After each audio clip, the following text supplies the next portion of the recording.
ALP के trade exam में जब मैं मॉक टेस्ट लगा रहा हूँ, मेरे 15, 16, 17 नंबर ही आ रहे हैं, तो क्या मैं बचे हुए दिनों में बस पीवाईक्यू सॉल्व करके अपना ट्रेड एग्जाम क्वालिफाई कर सकता हूँ? भाई हो सकता है बस पीवाईक्यू लगा के, पर एक कंडीशन। एग्जाम्पल के तौर पे मान लेते हैं कि आपका फीटर ट्रेड है, ठीक है, आपने पीवाईक्यू लगाया और आपने देखा कि सिलेबस जो है टूल से आपके क्वेश्चन आ रहे हैं, मान लो फाइल से क्वेश्चन आ गए। आप थ्योरी की बुक उठाओ, फाइल्स के ना थोड़ा सा मोटा मोटा पढ़ लो कि कितने प्रकार का होता है, कटिंग के आधार पे कितने प्रकार का होगा, शेप के आधार पे कितना प्रकार का होगा, है ना।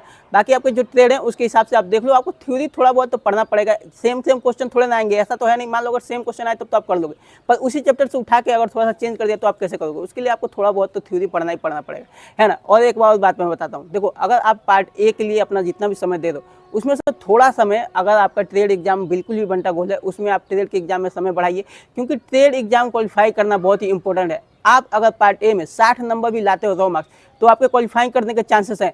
पर अगर आप ट्रेड में 27 नंबर भी नहीं लेकर आ पाए, तो भाई आपका तो बंटा गोल ही हो जाएगा, है ना।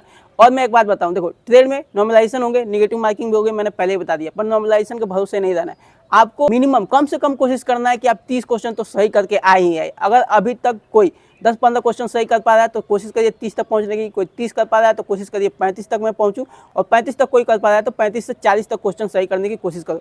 अगर किसी ने एग्जाम के एक दिन पहले तक मॉक टेस्ट में 35 से 40 क्वेश्चन अगर सही कर लिए, तो मैं आपको बता दूं, भगवान के अलावा आपको ट्रेड एग्जाम में कोई भी फेल नहीं कर सकता।